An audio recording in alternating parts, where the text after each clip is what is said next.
Oke, kita mulai aja. Jadi selamat datang di NQA Webinar pagi hari ini. Kita rutin melakukan webinar seminggu sekali. Kita pilih emang di pagi hari. Hari ini pembicaranya luar biasa, Pak Broto Suryono. Beliau seorang pakar health and safety. Berikut teman saya juga, teman kuliah juga, dan luar biasa ya. Dan nanti dia akan cerita banyak mengenai MOC. Cerita mengenai NQA. NQA adalah sebuah badan sertifikasi ISO. Kita punya 4 pilar ya di bisnis kita. Pilar pertama adalah sertifikasi, outputnya adalah sertifikat ISO ya. Kemudian kita juga punya divisi assessment. Biasanya kita ditunjuk oleh klien untuk melakukan assessment. Nah, salah satu produk yang Pak Broto sering lakukan itu adalah seperti safety culture assessment. Kemudian ada divisi ketiga, kita divisi pelatihan, termasuk yang hari ini, webinar setengah hari ini kita lakukan di divisi pelatihan. Kemudian terakhir kita ada divisi solusi ini bukan divisi konsultasi, karena NQA tidak diperbolehkan melakukan konsultasi, namun kami ada support software ya, jadi kami ditunjuk oleh beberapa provider software untuk bisa jualan, karena dengan aplikasi atau software kita juga bisa melakukan improvement ya. Jadi secara sistem kita bisa melakukan improvement dengan menggunakan beberapa aplikasi. Ini pilar NQA. Secara data statistik NQA udah 34 tahun di bisnis yang sama. Jumlah klien udah 55.000 lebih, kita ada di 90 negara, jumlah karyawan kurang lebih ada 1.000 di seluruh dunia, dan hasil survei kepuasan terakhir menunjukkan hasil yang cukup puas ya. Perlu saya informasikan, event ini nggak berbayar alias gratis ya, tapi kalau teman-teman ingin ada bukti kalau sudah mengikuti pelatihan ini atau ingin menambah poin dalam kompetensinya atau CPD atau apapun itu namanya, teman-teman bisa mendapatkan sertifikat ya. Sertifikatnya kurang lebih seperti di kanan. Kemudian kalau materinya bagus ya, bisa ingin dimiliki, monggo. Ada sedikit investasi yang teman-teman harus berikan, yaitu sebesar Rp150.000. Otomatis teman-teman akan mendapatkan PDF sertifikat dan PDF material nanti yang dibawakan oleh Pak Broto. Jika berminat tinggal di-scan barcode-nya, nanti akan ke link ke Mbak Siva dan bisa memiliki sertifikat dan materinya. Ya, paparan yang akan dibawakan Pak Broto luar biasa ya. Ya, kita ikuti apa yang akan dibawakan oleh Pak Broto. Monggo Pak Broto, Yap. waktu dan tempat saya serahkan ke Pak Broto, silakan. Baik, sekali lagi Bapak selamat pagi. Assalamualaikum warahmatullahi wabarakatuh, Bapak Ibu ya. Waalaikumsalam. Jadi topik yang akan saya utarakan di sini adalah Management of Change. Disingkatnya MOC gitu ya, tapi bukan emosi ya, bukan emosi marah gitu ya, bukan. Management of Change, manajemen perubahan gitu. Kenapa sih kok management of change gitu ya? Saya akan bahas nanti dalam waktu sampai sekitar jam 11 ya, 11:30-12 nantilah. Baik, sebelum saya mulai, mungkin di antara Bapak Ibu ada yang pernah menghadiri beberapa webinar yang saya selenggarakan di NQA bersama dengan Pak Putra ya. Mungkin sudah ada yang kenal, tapi kalau belum, saya akan cerita sedikit background saya gitu. Jadi ini Bapak Ibu bisa dilihat di screen. Saya itu teknik mesin ya sama Pak Putra. Dulu kita nyebutnya anak mesin gitu ya Pak Putra ya. Kalau bicara mesin itu memang satu angkatan tuh kebanyakannya cowok semua sih gitu kan, karena kategorinya bikinnya kan mesin gitu ya. Mesin Trisakti kita angkatan 89 dan kemudian lulus saya sempat ngambil di IPMI, saya ngambil S2 manajemen ya. Kemudian saya bekerja di Shell selama 13 tahun, itu karir saya paling lama ya. Posisi saya macam-macam, mulai dari sales, marketing gitu ya, tapi terkait dengan technical, terkait dengan industri, karena produknya Shell itu kan ada yang retail, ada yang industri. Yang industri itu misalkan kayak oli yang buat turbin gitu ya, buat diesel engine yang ukurannya raksasa gitu ya, heat transfer oil dan lain sebagainya. Nah, saya itu yang menghandle yang seperti itu. Jadi background saya sebagai mechanical engineer itu kepake sekali di situ ya, karena itu bicara dengan teknis mesin gitu ya. Dan kalau kita bicara teknis tentang mesin, ternyata setelah saya masuk ke dalam bidang safety management system, segala macam maintenance mesin itu adalah safety, gitu. Ya, kayak misalkan pemakaian oli yang benar, Bayangin deh Bapak Ibu, kalau misalkan di antara Bapak Ibu yang ada yang kerja di sebuah pabrik bukan pabrik, sebuah ya atau pabrik lah ya, pabrik yang punya turbin, ya. Turbin itu kan high rotating equipment, itu perlu oil. Bayangin kalau oilnya nggak benar, itu turbin bisa rusak, jebol, bahkan bisa menyebabkan suatu katastrofis insiden. Nyawa lagi orang kena, equipment rusak, pabrik shutdown. Ya, so terkait jadi sebenarnya setelah belakangan, oh ternyata masuk tuh kayak begitu-gituan tuh ke dalam apa namanya safety. Ya. Jadi kalau kita bicara safety itu sebenarnya safety is operations, apalagi kalau kita bicara tentang proses safety. 13 tahun saya di Shell. Terus terakhir saya posisinya adalah HSE manager ya, dan saya banyak belajar di HSE di Shell tuh. Waktu itu saya sempat mengaudit nggak beberapa sih. Saya waktu itu sempat mengaudit Shell Korea ya. Kemudian saya terakhir sebelum saya resign dari Shell, saya sempat diminta untuk mengaudit Shell yang klasternya Thailand, Malaysia, Thailand, Vietnam, sama Filipina. Ya, Southeast Asia South gitu. Ya, North atau South ya lupa deh pokoknya deh. Jadi Southeast Asia waktu itu dibagi jadi 2 cluster, South sama North. Jadi tiga negara itu. Tapi terus saya resign jadi nggak jadi. Nah, kemudian saya kerja di DuPont ya 6 tahun. DuPont Sustainable Solution ini itu adalah lininya DuPont ya. DuPont mungkin Bapak pernah dengar DuPont ya, yang menjual consulting safety gitu. Consulting company dia jadi sebenarnya. Jadi DuPont ini boleh saya cerita sedikit lah ya DuPont, karena ini juga terkait nanti tentang pengetahuan tentang safety. DuPont ini perusahaan yang sangat tua Bapak Ibu. Ya, usianya sekarang itu boleh dibilang mungkin 220 tahun. Ya. Sangat tua sekali, 220 tahun. Citibank aja baru 100 tahun lebih ya. Penemunya namanya Eleuthère Irene DuPont. Dia itu muridnya seseorang jadi dia kabur dari Prancis ya, Bapak Ibu. Dulu di Prancis, dia tuh punya tanda kutip guru, namanya tuh Lavoisier. Nah, kalau di antara bapak-bapak dan ibu-ibu ada yang dulu pernah kuliah kimia, pasti tahu tentang Lavoisier. Nama Lavoisier ini pasti familiar. Karena Lavoisier ini terkenal sebagai bapak oksidasi. Dialah yang menemukan teori bahwa sebuah ledakan itu terjadi karena adanya reaksi oksidasi, adanya reaksi dengan oksigen. Nah, DuPont ini, Eleuthère Irene DuPont itu tadi, itu muridnya. Namanya Eleuthère Irene ya, kesannya cewek ya, tapi ini cowok. Eleuthère Irene DuPont. Itu muridnya. Karena itu dia jago bikin bom. Ya. Sehingga waktu dia kabur dari Prancis, karena waktu itu di Prancis ada revolusi industri, kabur ke Amerika.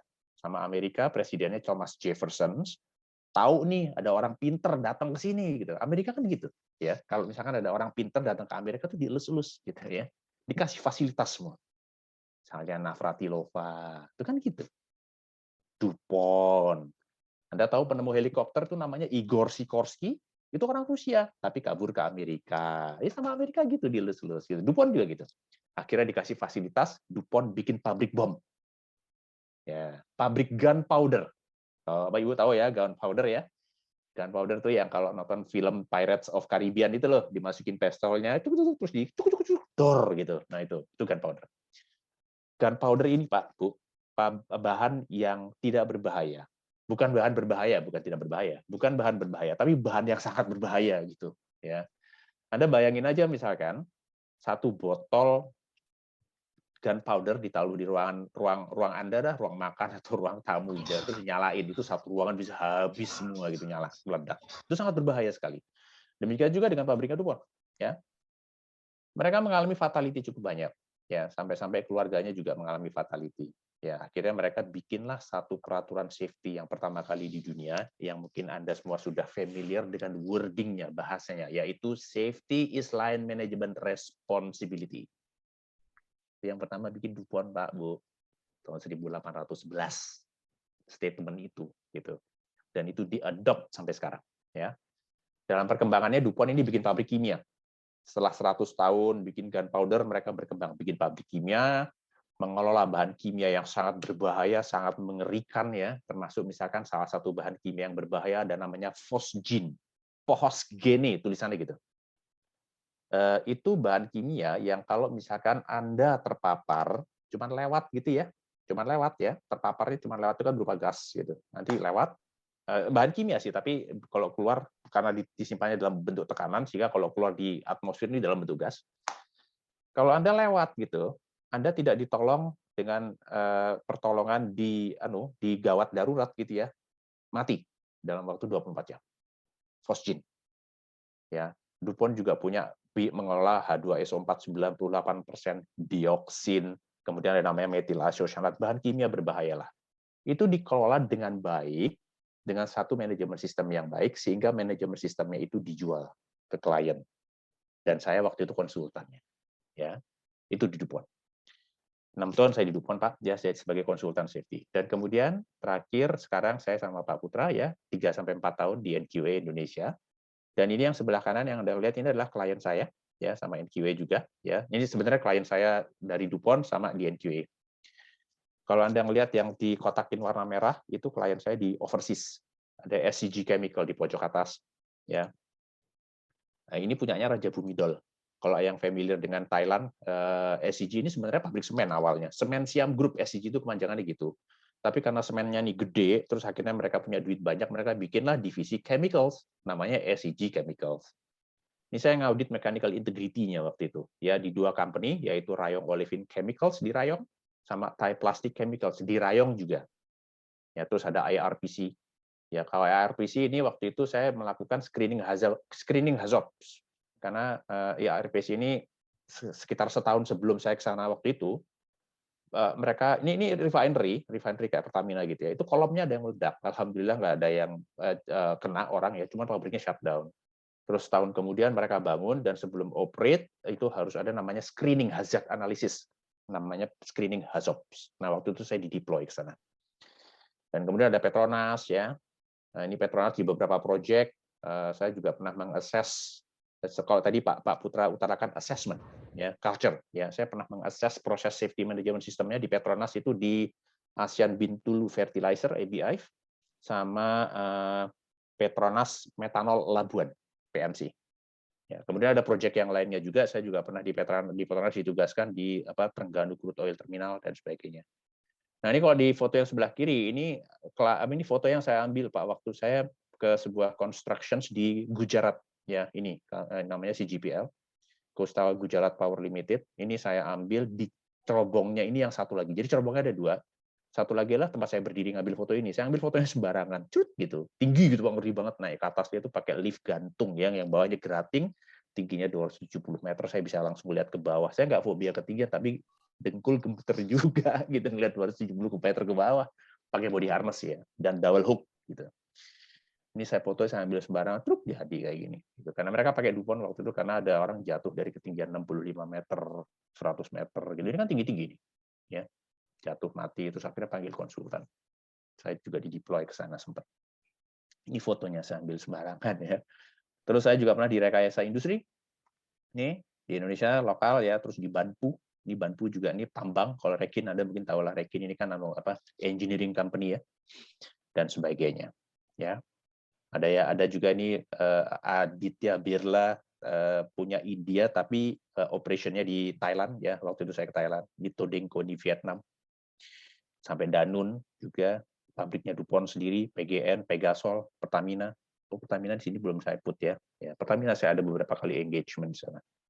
Oke, ya ini background sedikit ya. Jadi dan saya waktu melakukan engagement dengan klien ini, ini Pertamina ada. Ya, waktu saya engagement dengan klien-klien ini, management of change itu adalah salah satu elemen yang juga kita utarakan gitu ya kepada klien, terutama pada saat assessment itu juga kita assess. Karena assessment PSM ini salah satu management of change itu adalah salah satu elemen dari proses safety management system. Nanti saya akan jelaskan. Baik. Nah, kalau kita bicara management of change ya, saya itu punya satu kebiasaan kalau misalkan melakukan presentasi ini yang saya pelajari Pak dari DuPont ya, dan ini bagus gitu. Mungkin Bapak juga bisa mau implement ini juga silahkan. Sebelum saya menjelaskan satu topik gitu, saya biasanya men-sharing sebuah insiden terkait topik tersebut ya. Nah, ini ada di sebuah pabrik ya. Nama pabriknya ini saya nggak tahu, tapi ini di-sharing dulu, udah cukup lama. Pabriknya ada di India. Dia mengolah hidrokarbon, dan kemudian di salah satu pompa hidrokarbonnya itu, kan biasanya kalau hidrokarbon itu kan fluida ya. Nah, terus nanti pompa itu, nah sebelum pompa itu biasanya ada filter supaya kotoran-kotoran dari hidrokarbon tadi disaring sehingga kotorannya nggak merusak pompa kan gitu kan. Nah, karena ada filter ini, sering sekali di kejadian pabrik ini filternya itu mampet gitu. Nah, kalau filternya mampet ya, berarti fluida yang masuk ke dalam pompa jumlahnya sedikit atau tidak ada fluida sama sekali. Nah, kalau jumlahnya sedikit atau tidak ada fluida sama sekali, pompa itu bisa kavitasi. Nah, kalau pompa kavitasi, maka kalau dia gear pump misalnya ya, pompa roda gigi, itu gear pumpnya bisa jebol, rusak. Nah, kalau ganti pompa itu nggak murah, mahal, gitu kan. Nah, akhirnya karena sering mengalami masalah itu, mereka pasanglah pressure transmitter. Sebenarnya sudah ada pressure gauge. Anda tahu ya pressure gauge ya, mengukur tekanan. Nih, di lapangan udah ada. Cuman kan kalau tiap hari nongkrongin di lapangan, kan lapangan itu panas. Akhirnya mereka pasanglah pressure transmitter, yang mana pressure transmitter ini mentransmit pressure yang ada di sini ke control room. Jadi pressure di sini itu bisa dikontrol di control room. Bisa dilihat. Ya, paham ya di sini ya. Nah, cuman pada saat memasang pressure transmitter ini, kan ada change. Yang tadinya nggak ada pressure transmitter, sekarang ada pressure transmitter. Gitu kan? Dan mereka masangnya juga sembarangan. Mereka masangnya itu, ini pressure transmitter. Kalau Bapak ke pabrik, suka megang lah. Coba deh, kalau ada pressure transmitter, Anda pegang, itu cukup berat. Ini pasang di cup, seperti ini. Oke? Ya. Dan karena terburu-buru, perubahan yang seharusnya sementara ini jadi perubahan sementara yang permanen. Jadi maksudnya perubahan yang dilupakan gitulah ya. Sehingga orang lama-lama kalau ngelewat ke sini ada kayak gini, oh itu memang dipasang ada gitu. Padahal sebenarnya sementara seharusnya karena tidak diregister dalam management of change. Oke. Sehingga orang nggak tahu kalau ini sebenarnya sementara. Lupa. Kok muncul sih itunya di aku? Bapak Ibu boleh mau di-mute? Oke. Nah, kemudian setelah 3 tahun, ya, kalau Anda ke pabrik, coba deh, di dekat pompa, ya, pegang pipanya deh, ya, itu ada vibrasi. Sama, di sini juga ada vibrasi. Vibrasi dari pompa tadi menyebabkan pressure transmitter yang berat yang ditahan oleh cup yang kecil ini, itu kayak pendulum, goyang, gitu, ya. Ya mungkin sehari 2 hari nggak apa-apa, setahun, 2 tahun, 3 tahun, cupnya fatik, ya, cupnya fatik, retak, akhirnya hidrokarbonnya keluar dari sini dan seluruh pabrik habis kebakar. Karena sebuah hal simple, ada sebuah change yang tidak diperhatikan, gitu, tidak diregister, tidak dianalisa dengan menggunakan prosedur management of change, mengelola perubahan. Oke. Nah, tadi saya sudah ceritakan mengapa bisa terjadinya, ya. Jadi instalasi tadi dipasang itu tidak mengikuti standar desain engineering yang benar. Ya, masang pressure transmitter nggak begitu. Nanti ada gambar pressure transmitter setelah ini. Ya, Anda bisa melihat kira-kira harus dipasangnya seperti apa. Terpapar getaran pompa ya. Dan ujung-ujungnya pun sebenarnya kalau dari case-nya ini, sebelum 3 tahun kejadian ini, karena si filternya tadi sering mampet, akhirnya filternya dilepas. Gitu. Cuman orang lupa, ini tuh sebenarnya change sementara gitu. Karena nggak ada management of change dokumennya, orang berpikir ini memang seharusnya ada di situ. Padahal ini seharusnya nggak di situ. Pecah. Ya, akhirnya jadilah seperti itu tadi. Ya, ini dia nih. Setelah sering mampet, filter di sisi isa pompa akhirnya dicabut, dilepas. Ya. Kemudian sebagai instalasi sementara, ya pengukuran tekanan mungkin tidak pernah mendapatkan perhatian. Ya, jadi karena instalasi ini sementara, ini jadi kayak dilupakan gitu loh. Ya, ini dilupakan. Orang lupa bahwa ini sebenarnya sementara. Orang pikir ini permanen karena nggak ada prosedurnya tadi, nggak diregister. Akhirnya lupa. 3 tahun akhirnya fatik itu cupnya pecah. Ya. Nah, apa yang dapat dilakukan ya ini tadi. Sebaiknya ya, apa yang mesti dilakukan kalau ada perubahan sedikit apapun, apalagi perubahan itu ternyata setelah diperkirakan akan berdampak bahaya terhadap pabrik, harus diimplementasikanlah management of change dengan disiplin. Ya. Mungkin belum kebayang lah emosi itu gimana sih kok mesti dijalaninya nanti Pak, Bu. Ya, semudah-mudahan sampai jam 11 lewat nanti Anda paham kira-kira manajemen of change itu apa. Oke. Modifikasi sementara pun juga perlu ya. Apalagi yang permanen juga perlu. Ya, modifikasi permanen itu misalnya gini. Anda punya sebuah pressure vessel atau pressure reaktor yang umurnya udah 30-40 tahun misalnya. Nah, setelah dilakukan tes ketebalan reaktornya, ternyata ketebalan reaktornya makin lama makin menipis. Ya, sementara tekanannya cukup tinggi. Nah, mungkin perlu dilakukan perubahan permanen, tekanannya diturunkan. Nah, itu perubahan juga. Ya, itu perlu manajemen of change. Mungkin nanti setelah tekanannya diturunkan, masaknya jadi lebih lama, misalnya gitu ya, supaya produknya jadi gitu. Ya, terus nanti risiko-risiko lainnya itu perlu dipikirkan. Oke, ya. Nah, kemudian ini ya, jika Anda melihat peralatan di pabrik yang sudah tidak ada fungsinya, sebaiknya disingkirkan. Saya sering sekali Bapak Ibu ngelihat ke pabrik ya, itu ada scaffolding yang nggak tahu dulu dipakai apa, udah karatan yang sebenarnya sekarang kelihatannya itu dicabut pun juga nggak apa-apa, itu ada di situ gitu. Saya tanya, Pak, ini scaffolding buat apa gitu? Oh, dulu buat gini Pak. Lah kok nggak dicabut gitu ya? Nggak bisa jawab. Itu sering Pak, scaffolding. Dan kemudian scaffolding itu dipasang plangnya, tahu ya plang? Plang itu tempat lantainya scaffolding kayunya itu atau pakai besi kadang-kadang. Itu seadanya. Gitu. Udah lama seadanya kayunya kayak begitu, waduh ya. Kadang-kadang pompa sementara juga dibiarin di situ, padahal itu udah nggak dipakai, nggak dicabut, nggak ada manajemen of change-nya. So, itu juga bisa berbahaya ya, apalagi kalau nanti ada orang baru datang gitu ya, yang belum familiar dan sebagainya, lalu melakukan operation yang salah. Nah, sekarang sebenarnya apa sih kalau kita bicara manajemen of change itu? Nah, kita harus tahu dulu filosofinya. Mungkin Bapak Ibu semua pernah dengar ya Kodak ya. Kodak ini Pak, Bu, ya dulu tuh sangat terkenal sekali. Mungkin kalau Bapak Ibu nggak ngalami, mungkin orang tua Anda dulu kalau misalkan ngajak piknik, itu kan bawa kamera, dalamnya kan ngisinya kan pakai film kan, roll film. Mereka jago bikin gitu ya. Mereka penguasa marketnya lah. Dan kemudian bagian departemen engineering mereka tuh menemukan yang namanya kamera digital. Diajukanlah ke manajemen. Jawabannya manajemen gini, bisnis kita adalah di film foto. Kamera digital bukan bisnis kita. Proposal dari orang engineering-nya ditolak. Terus Kodak masih merasa angkuh, masuklah mulai Fujifilm. Jual harganya murah, mulai itu marketnya kegeser. Tapi mereka masih angkuh gitu ya. Sampai setelah marketnya cukup kemakan oleh Fujifilm, mereka mungkin agak baru kaget. Dan kemudian setelah kamera digital mulai masuk ke pasar, mereka sudah masuk ke level panik. Ya, akhirnya nggak bisa apa-apa dan mereka mengeluarkan kamera digital pun nggak laku, akhirnya pabriknya bangkrut. Mereka menolak sebuah perubahan. Yang namanya di sebuah pabrik itu, Bapak Ibu ya, sampai sekarang, yang namanya industri itu akan selalu berkembang. Di era globalisasi seperti sekarang ini, kompetisi itu bukan cuma lokal, tapi kompetisinya udah sampai ke multinasional. Nah, seringkali untuk bisa kompetitif itu, pabrik kita itu dirubah dalamnya. Entah dibuat lebih efisien, atau ditambah mesin yang baru, atau ditambah pakai aditif, atau bahan kimia berbahaya yang lain.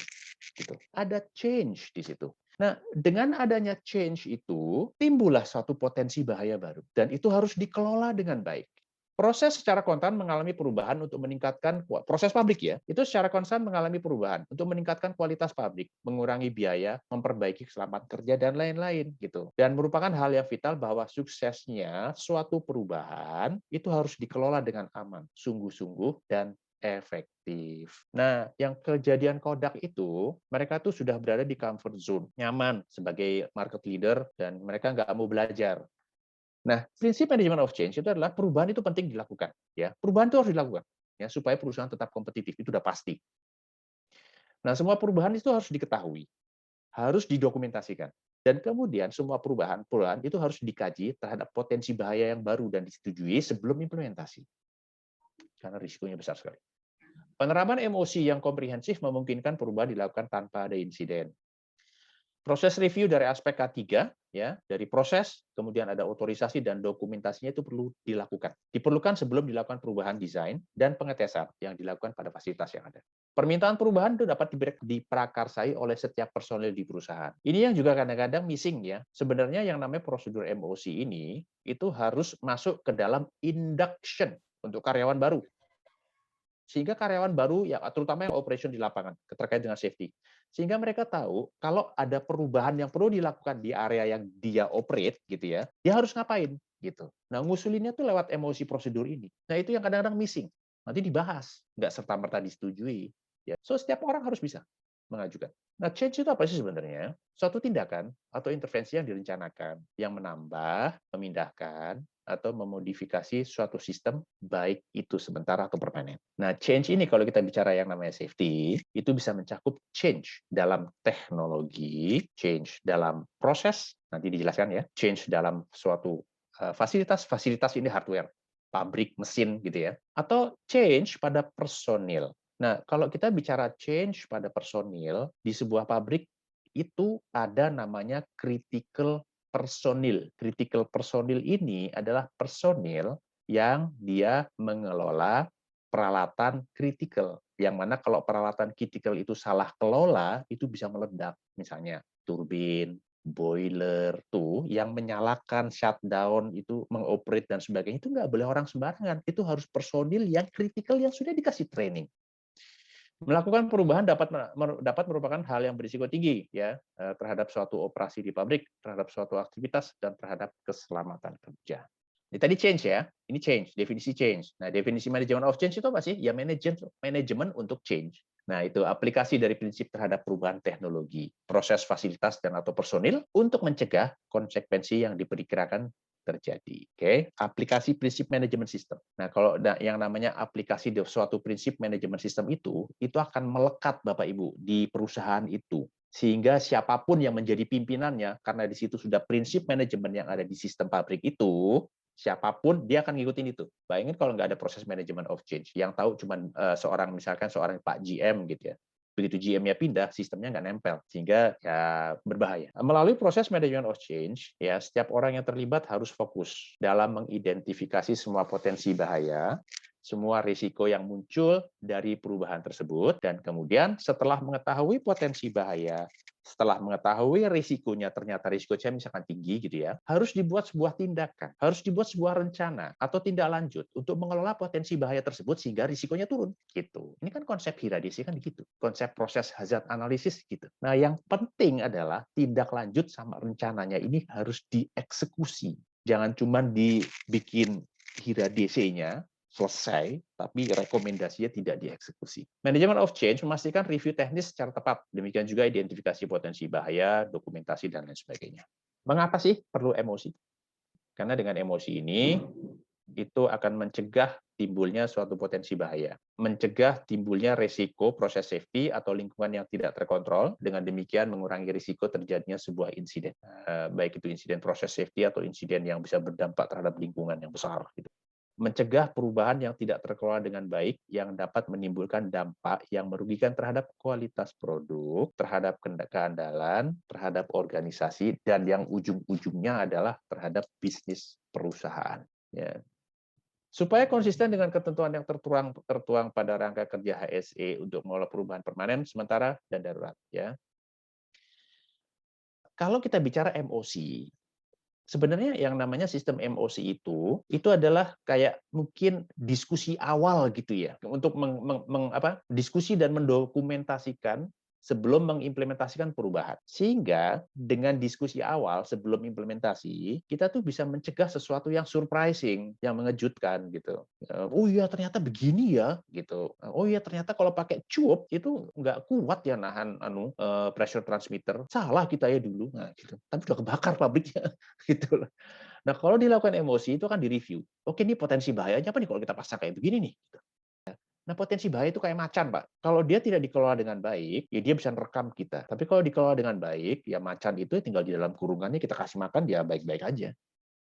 Kalau kelinci ini kan potensi bahayanya kecil. Nah, yang perlu dikelola itu adalah yang potensi bahaya seperti macan ini. Memastikan semua dokumentasi juga terupdate, dapat dilakukan saat dilakukan perubahan. Ya, nah, kalau ada perubahan prosedur, itu salah satu rekomendasinya adalah prosedurnya harus dirubah. Kalau ada misalkan perubahan dalam sistem perpipaan, misalkan ditambahin jalur pipa hot tapping gitu ya, atau misalnya ditambahin jalur pipa lah. Berarti drawingnya mesti dirubah.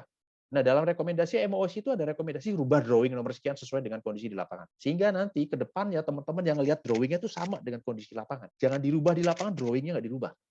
Kemudian memastikan personil, manajemen, technical, operation, maintenance, dan lain-lain mendapatkan informasi saat terjadi perubahan. Nah, jadi setelah dilakukan perubahan ya, nanti kan dibikin rekomendasi kan, ada hazard analisisnya dibikin rekomendasi. Salah satu rekomendasinya itu adalah menyampaikan terjadinya perubahan ini kepada orang-orang yang terkait, baik orang operator, technical dalam sini engineering ya biasanya, terus maintenance, pemeliharaan, dikasih tahu, dikumpulin semua. Mendorong proses implementasi dengan disiplin. MOC ini, Management of Change ini adalah bagian dari yang namanya proses safety management system. Dengan identifikasi dan analisa potensi bahaya yang baru atau berubah sebelum melakukan perubahan, seseorang itu atau perusahaan itu dapat menerapkan desain dan taktik kerja yang benar-benar aman. Sehingga orang-orang atau personil di perusahaan tersebut, kita gitu ya, melakukan review keselamatan kerja ya, dan memastikan dokumentasinya selalu dijaga up to date walaupun tidak ada konsekuensi yang signifikan. Ini kalau kita bicara dokumen ya Bapak Ibu, itu termasuk prosedur loh. Itu perubahan, ya udah perubahan aja gitu. Padahal prosedurnya tuh harusnya juga digantikan kalau ada perubahan gitu kan. Karena kalau salah prosedur kan bisa katastrofis juga. Review keselamatan kerja harus melibatkan sumber daya manusia dari engineering. Ya, jadi waktu bagian dari emosi ini salah satunya adalah sebelum diimplementasi change itu kan harus dilakukan hazard analysis. Hazard analysis ini kan review keselamatan kerja. Nah, hazard analysis atau review keselamatan kerja itu harus dilakukan oleh orang-orang yang kompeten. Ya, orang yang kompeten itu adalah orang-orang dari engineering yang tahu drawing, ya, yang tahu sistemnya. Orang dari pemeliharaan yang dia bisa kasih masukan kalau pemeliharaan tuh begini. Orang operation ya, yang familiar dengan proses dan tipe perubahan yang diajukan. Gitu. Ya, sekali-kali jangan suruh melakukan hazard analysis suatu sistem, nyuruh anak baru gitu Pak ya. Saran saya jangan. Kecuali kalau anak baru itu jadi anggota timnya, that's fine. Tapi yang memimpin harus orang yang berpengalaman. Saran saya sih jangan. Nah, emosi ini memberikan keuntungan pada bisnis perusahaan, ya. Yaitu tadi, kalau dilakukan dengan baik, maka kemungkinan terjadinya insiden itu relatif lebih kecil. Kita menerapkan emosi, menerapkan proses safety management system ini gitu ya, bisnis gitu. Cuman ini banyak nggak dipahami sama yang megang duit gitu. Banyak nggak dipahami sama orang finance. Banyak nggak dipahami sama orang procurement. Ya, banyak nggak dipahami sama bahkan bos sendiri gitu. Mikir safety mahal gitu. Padahal sebenarnya enggak. Kalau ini diimplementasi ya berbagai macam insiden-insiden yang justru insiden tersebut mengeluarkan biaya gede itu bisa dihindari sebenarnya. Ya ini tadi mengapa emosi. Kita bicara tentang anunya. Kenapa sih kok perlu emosi? Nah, terus kenapa emosi? Itu juga sebenarnya emosi ini bagian dari regulasi. Di Indonesia sebenarnya udah ada ya. Itu peraturan pemerintah nomor 50 tahun 2012 di lampiran 2.314 itu wordingnya kayak begini. Cuman memang masih sifatnya sangat umum. Semua perubahan dan modifikasi perancangan yang mempunyai implikasi terhadap K3 itu harus diidentifikasi, didokumentasi, direview atau ditinjau ulang, dan kemudian harus disetujui oleh petugas yang berwenang sebelum pelaksanaannya. Personil tidak tahu apa yang mereka lakukan dan tidak mengikuti sebuah sistem untuk memperingati mereka bahwa mereka tidak tahu. Management of Change itu bagian dari proses Safety Management System, PSM. Ya. OSHA itu membagi PSM menjadi 14 elemen. Itu yang di sebelah kanan. Dan salah satu elemennya adalah Management of Change. Ada proses safety information. Saya pernah memberikan webinar juga tentang proses safety information itu apa, proses hazard analysis itu apa, kemudian prosedur juga pernah ya. Kemudian manajemen of change, lalu ya baru itu aja audit ya, audit pernah. Nah, yang lain saya belum bikin materinya, tapi bisa sih kalau misalnya kayak PSSR gitu ya, mechanical integrity ini menarik Pak. Ya. Kalau kita bicara yang namanya apa? Production di sebuah pabrik apalagi yang mengelola bahan kimia berbahaya ya. Itu harus implement PSM. Sehingga nanti orang akan tahu kenapa kok kita perlu bikin prosedur seperti ini. Sehingga orang nanti akan tahu kenapa kok kompetensi orang yang melakukan pekerjaan ini kompetensinya harus A, B, C, D, E. Dan itu harus disimpan oleh orang HR. Orang HR terlibat di sini. Kita harus tahu gimana cara milih kontraktor yang benar. Nah, biasanya yang milih kontraktor itu kan orang logistik, orang procurement. Orang procurement harus tahu. Gitu. Kalau kita ngirim barang critical spare parts gitu ya, itu bagian dari mechanical integrity. Ya, orang gudang checklistnya bagaimana? Ada namanya minimum essential receiving inspections yang harus dibuat gitu. Ada sebuah proyek bikin ada baut ya, baut pipa gitu. Bautnya misalkan M20, bautnya ribuan. Gimana kita bisa tahu bahwa yang kita terima itu adalah benar? Nah, itu ada prosedurnya. Prosedurnya itu tertera di PSM. Sayang banyak orang yang belum tahu tentang ini. Ya. Salah satu dari elemen PSM adalah management of change. Ini juga penting banget nih ya. Tadi saya sudah utarakan. Dan elemen PSM ini, Pak, ya, kalau ada yang bolong satu aja, hati-hati. Itu bisa mengarah kepada katastrofis insiden. Nah, ini emosi ya. Elemen-elemen ini, semua 14 ini itu nggak berdiri sendiri. Jadi terkait satu sama lain. Jadi kita nggak bisa memisahkan satu dengan lainnya gitu ya. Ini satu sistem, manajemen sistem yang embedded lah gitu kalau orang ngomongnya. Embedded itu melekat satu dengan lainnya, berteman gitu ya. Pada kerangka kerja PSM, emosi tidak berdiri sendiri. Nih, contohnya gini. Jika ingin melakukan modifikasi terhadap suatu peralatan, diperlukan analisa yang baik terhadap potensi bahaya yang timbul. Nah, analisa potensi bahaya itu adalah elemen proses hazard analisis. Ya, mungkin Bapak Ibu pakai istilahnya yang lain ya, bukan proses hazard analisis. Misalnya pakai istilahnya HIRA-DC. Silakan, nggak apa-apa. Mau pakai what if, mau pakai HAZOP, juga bisa. Ya. Kemudian rekomendasi dari analisa potensi bahaya tadi bisa jadi mempengaruhi elemen lainnya. Ya, misalkan setelah ada perubahan, setelah dianalisa, ternyata jadwal inspeksinya perlu dirubah. Jadwal inspeksi itu masuk komponen mechanical integrity. Gitu. Mungkin prosedurnya perlu dirubah. Prosedur itu salah satu elemen PSM. Dan kemudian orang-orang yang bekerja di situ mungkin perlu di-training, di-retraining. Nah, itu jadi saling terkait. Ya. Mungkin nanti juga perlu orang yang mengeksekusi pekerjaan change itu tadi harus mempunyai kompetensi kontraktor safety management system.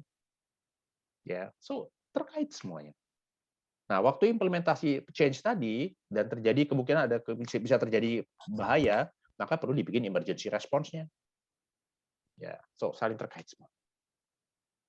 Maaf Bapak, ada yang lupa di unmute nih, ada yang lupa di mute nih.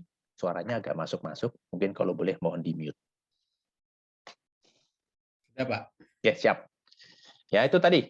Kemudian emosi ini tujuannya apa? Tadi sudah saya jelaskan lah. Mungkin Bapak juga sudah tahu. Saya cepat aja nih. Memastikan bahwa semua perubahan diajukan, dicek sepenuhnya. Ya, semua perubahan itu diajukan dengan benar, dengan prosedur, dengan apa? Dengan sistem lah, gitu ya. Dan kemudian direview dengan menggunakan standar yang baku, ya, dan diotorisasi oleh pihak yang berwenang, gitu. Tergantung risknya. Kalau risknya mungkin medium, mungkin yang tanda tangan cukup superintendent misalnya. Ya, kalau misalkan risknya kecil ya, medium tapi medium ke bawah atau kecil gitu, mungkin cukup supervisor. Tapi kalau misalkan udah high, besar, bisa katastrofis besar, pabrik meledak gitu ya, mungkin bisa plan manager atau plan director atau Pak GM. Nah, itu harus di-state dalam prosedur MOC-nya. Jadi MOC-nya ada prosedurnya juga.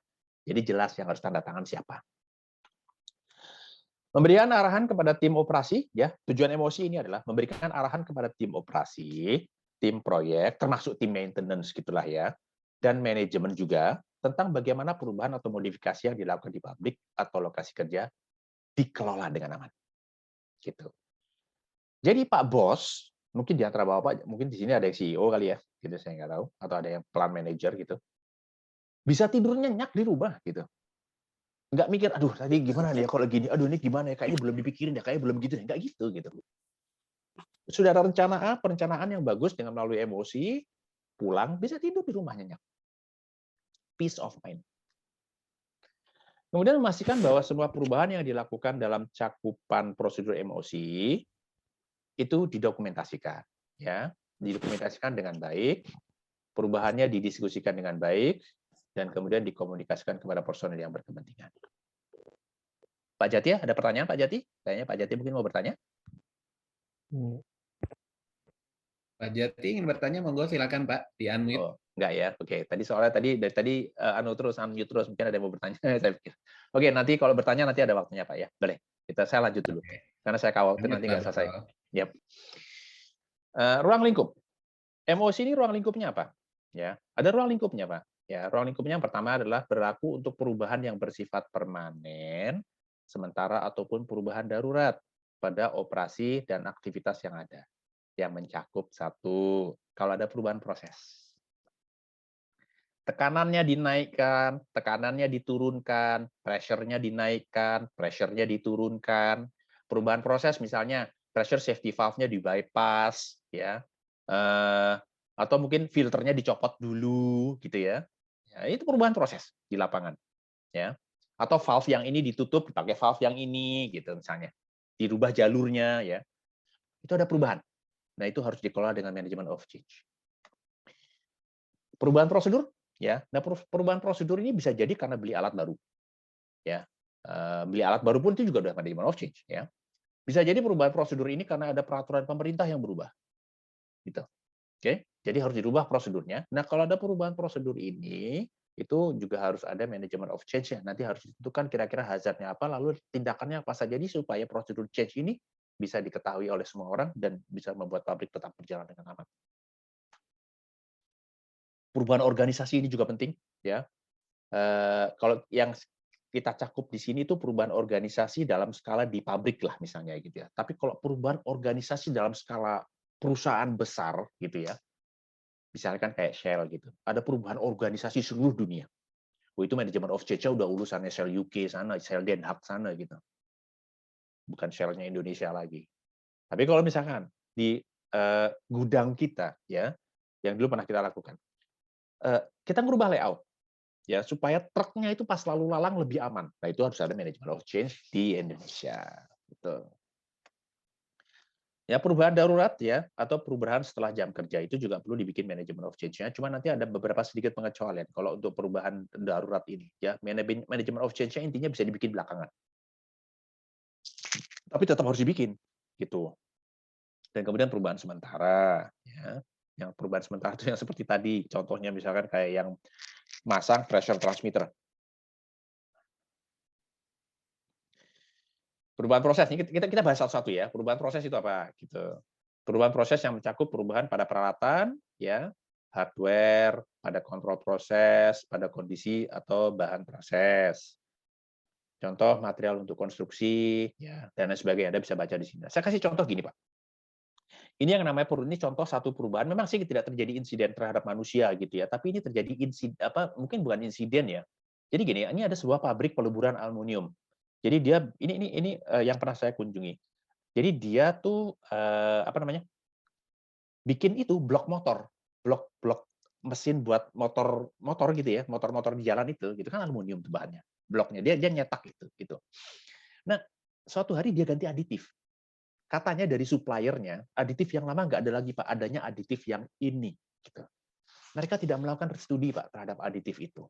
Akhirnya apa? Waktu aditif itu diimplementasikan, di produknya tuh suka ada bubbling. Jadi di produk akhirnya itu di dalamnya itu suka ada poros-poros udara gitu loh.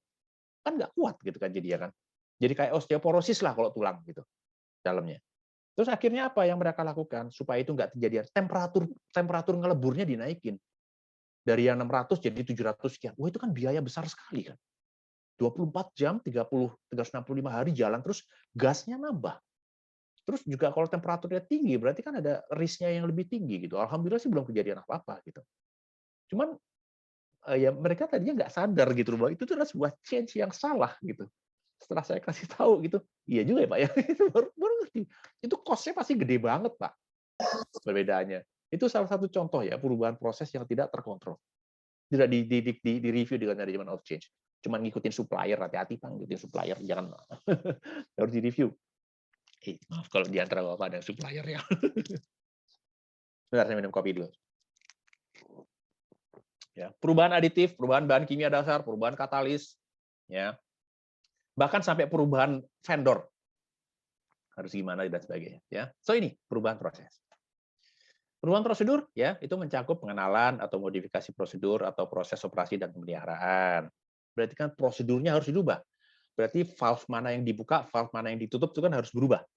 Itu harus ada manajemen of change. Perubahan sementara, ya, diperlukan untuk perubahan sementara perlu menggunakan proses emosi. Contoh beberapa perusahaan yang memerlukan emosi, ini ya, Bapak Ibu ya, misalkan instalasi atau konfigurasi peralatan baru, berubah desain basis. Desain basis itu drawing lah misalnya ya. Desain basis itu kan ada dua macam. Ini sebenarnya kalau kita bicara desain basis itu dibahas di proses safety information. Proses safety information, ingat ya tadi Pak ya, 18 elemen. Yang pertama itu proses safety information. Saya pernah mengadakan webinar ini, mungkin nanti bisa diadakan lagi, insya Allah bulan depan atau kapan gitu ya. Nah, desain basis ini ada dua macam. Ada yang namanya teknologi desain basis, ya. Ada namanya equipment design basis. Kalau equipment design basis itu bagi anak mesin itu gambar mesin. Perubahan pada material proses, ya, atau parameter operasi, ya. Pada material proses itu tadi misalkan diganti bahan kimianya dari A jadi B. Kalau parameter operasi itu tadi tekanannya dinaikkan, temperaturnya dinaikkan, tekanannya diturunkan, temperaturnya diturunkan, flow-nya dinaikkan, flow-nya diturunkan. Permintaan tes atau percobaan proses produksi dengan material baru, ya. Perubahan apa yang lagi yang perlu emosi? Perubahan pada sistem kontrol, ya. Dan kemudian logic proses, ya. Strategi proses, ya, seperti merubah standar operating conditions dan kemudian juga logic safety interlock misalnya. Merubah jalur sistem pipa selama modifikasi atau penggantian di lapangan, merek atau tipe pelumas untuk rotating equipment dan kesesuaian untuk kondisi operasi. Hati-hati Pak ya pelumas ya. Ini saya dulu orang oli Pak, jadi saya tahu banget gitu. Perubahan tingkat jumlah personil di bangunan di dalam pabrik yang mempengaruhi facility siting. Ini juga nih perlu dipikirkan. Ya. Kalau misalkan tadinya ada 3 orang, terus di area misalkan sebuah station gas gitu ya. Tadi di situ ada cuma 3 orang, tapi terus ada 5 orang karena mungkin ada penambahan lain. Berarti kan di situ ada potensi bahaya kalau misalkan terjadi katastrofis yang mati 5 orang kan, instead of 3 gitu. Nah, emosi ini perlu dilakukan dengan langkah-langkah yang benar. Prinsipnya ada 6 langkah lah. Pertama, harus screening. Jadi kalau misalkan di lapangan ada suatu masalah dan ternyata perlu dilakukan sebuah perubahan, itu harus di screening.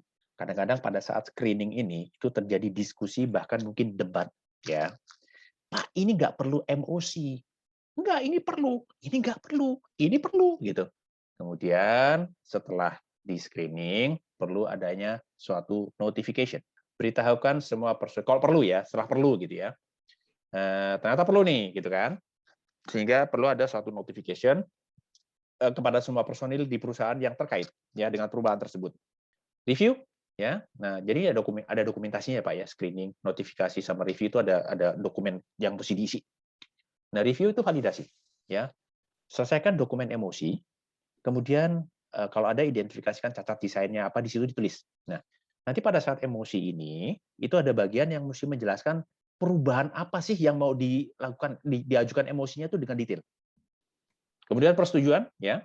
Nah, setelah semua dokumennya semua direview, emosinya dijalankan, direview, dilihat dan sebagainya dibahas, minta persetujuan kepada orang yang kompeten di situ yang seharusnya menyetujui perubahan ini dengan risikonya yang seperti ini. Ya. Nah, persetujuan ini harus diminta kepada siapa? Itu juga tertulis di prosedur emosinya, Pak. Bu. Ya. Jadi harus jelas semuanya, gitu. Reviewnya jelas. Tentu yang ngasih persetujuan ini biasanya pada saat review tuh sudah ikut terlibat gitu ya. Sehingga waktu minta persetujuan nggak starting from scratch, jelasin dari awal gitu. Nah, kemudian implementasi ya, implementasinya harus jelas siapa yang mengerjakan, siapa yang meng-supervise ya. Dan setelah semuanya diselesaikan, itu harus diperhatikan semua rekomendasi dari PHA, semua rekomendasi dari HIRA-DC ini sudah di-close belum? Ya. Kemudian berbagai macam action item yang lainnya sudah di-close belum? Termasuk juga kalau perlu pre-startup safety review, pre-startup safety review-nya semuanya sudah di-close atau belum. Nah, jadi tujuan prosedur emosi itu adalah, ini slide terakhir ya, itu adalah untuk mencegah perubahan yang ada itu menimbulkan potensi bahaya yang tidak disadari atau risiko proses safety dan lingkungan yang tidak dapat ditolerir. Nah, dalam melakukan emosi ini, tanyakan pada diri Anda, apakah aktivitas ini merupakan sebuah perubahan dan perlu emosi gitu ya. Saya pernah tuh Pak ke sebuah pabrik, ada sebuah pompanya, dia ada 2 pompanya gede gitu ya, pompanya lumayan gede lah, ukurannya mungkin 1 meter 2 meter gitu besar. Enggak sampai 2 meter lah, semeter lah. Yang satu lagi dicabut. Pak, ini lagi di repair ya gitu. Iya Pak, lagi di repair ini gitu. Ada emosinya nggak Pak? Emang perlu emosi ya Pak? Gitu. Ya perlu lah Pak, gitu kan ada change itu lagi dibongkar sementara gitu. Ya, sementara pas lagi masang beton di taman dia pakai emosi. Jadi ya, jika ragu-ragu tanya. Tanya kepada atasan. Atasannya ragu, tanya lagi kepada atasannya. Nah, kalau ragu-ragu juga tanya kepada orang HSE. Itulah fungsinya orang HSE. Ngasih advice. Tapi implementasi itu adalah para manajer learning. Kemudian siapkan perubahan dengan hati-hati, review dengan baik dan benar dengan kaidah-kaidah yang baik ya. Kalau perlu perhitungan harus pakai kode apa dan sebagainya, lihat kode dan sebagainya itu yang berlaku. Kalau perusahaan punya engineering standarnya, ikuti engineering standar perusahaan ya. Intinya ya orang yang di lapangan lah ya, Andalah gitu ya. Pertahanan pertama dan terbaik untuk menghindari terjadinya bencana. Itu Bapak Ibu ya terkait management of change. So jadi kalau saya sedikit review, tadi di awal kita sudah bahas sedikit tentang insiden yang terjadi karena emosi tidak dijalankan dengan baik. Kemudian kita juga sudah diskusi tadi change itu apa, ya. Kemudian management of change itu apa, ya. Kemudian apa saja sih yang perlu perlu management of change, ya. Prosedur, penggantian orang, penggantian peralatan dan sebagainya tadi sudah disebut ya. Dan kemudian risikonya apa kalau management of change ini tidak dijalankan. Oke. So, jadi itu slides dari saya ya. Monggo silakan mungkin ada pertanyaan. Oke, teman-teman, sebelum pertanyaan mungkin tepuk tangan dulu buat Pak Broto yang luar biasa. Terima Ya. kasih Bapak Ibu. Teman-teman karena waktu juga, tapi saya yakin banyak sekali yang penasaran, ya nggak apa-apa ya, tampung dulu aja karena akan ada event-event Pak Broto berikutnya di Sabtu-Sabtu ke depan ya, jadi Insya sabar ya. saja. Jadi izin Pak Broto karena udah jam juga, teman-teman tolong isi feedback yang ada di chat, ya tolong kasih masukan agar kita bisa lakukan perbaikan dan improvement ke depannya. Jadi tolong dibantu untuk isi chat. Jangan kemana-mana dulu, ada sedikit paparan penutup dari saya.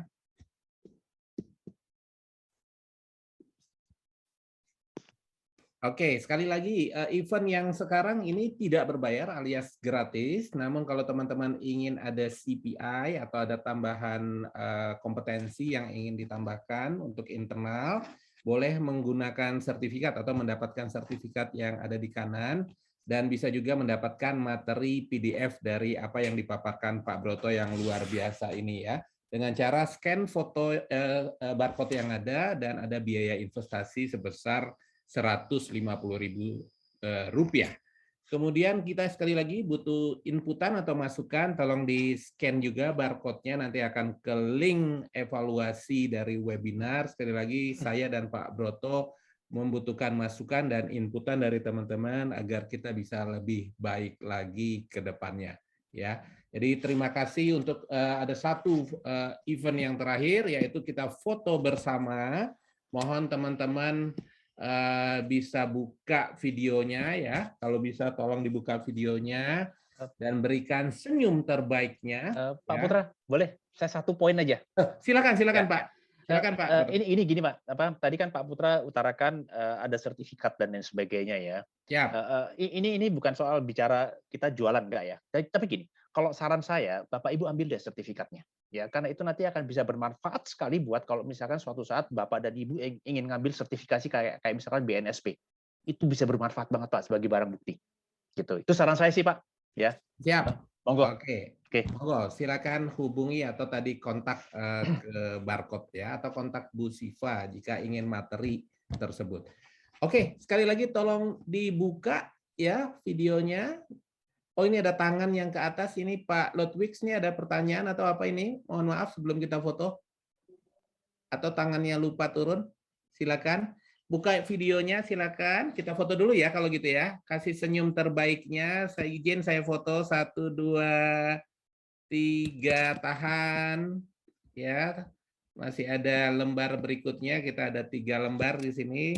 Ya, 1, 2, 3, tahan. Dan terakhir ada 1, 2, 3, tahan ya.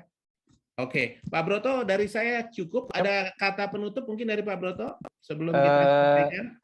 Mungkin kata penutupnya mudah-mudahan diskusi kita yang 2 jam lebih ini bisa bermanfaat ya, Bapak Ibu bisa memberikan insight tentang management of change dan juga beberapa hal terkait tadi behavior safety. Memang ini challenging ya kalau kita berbicara safety, tapi sekali lagi challenging itu salah satu way out-nya adalah kita bisa kalau ngomong ke manajemen itu tadi ya, di convert ke rupiah. Ya, kadang-kadang kita perlu bikin asumsi sih memang seperti itu, tapi ya ada baiknya coba lakukan itu gitu. Demikian aja dari saya Pak Putra ya. Oke, Semoga bisa bermanfaat. Oke, sekali lagi terima kasih teman-teman atas kehadirannya dan partisipasi di pagi yang luar biasa ini. Kalau ada yang masih kurang-kurang, kita ada grup WA untuk event ini, bisa bertanya juga di sana. Nanti mungkin Pak Broto akan bantu jawab juga kalau ada pertanyaan yang kurang jelas atau ingin ditanyakan. Sekali lagi, sorry Pak, kalau ada satu lagi. Silakan. Enggak, tadi aja saya pengen ngulang aja lagi apa? Saran saya tadi Pak, sertifikatnya diambil ya, karena itu akan bisa bermanfaat sekali buat Bapak Ibu nanti kalau ke depannya nanti. Oke, terima kasih ya sekali lagi terima kasih atas kehadirannya. Salam sukses selalu. Tepuk tangan buat Pak Broto ya yang luar biasa di pagi hari ini ya. Dari saya kalau ada kurang-kurang mohon maaf sebesar-besarnya. Sampai ketemu di event-event berikutnya ya. Saya tutup. Assalamualaikum warahmatullahi wabarakatuh.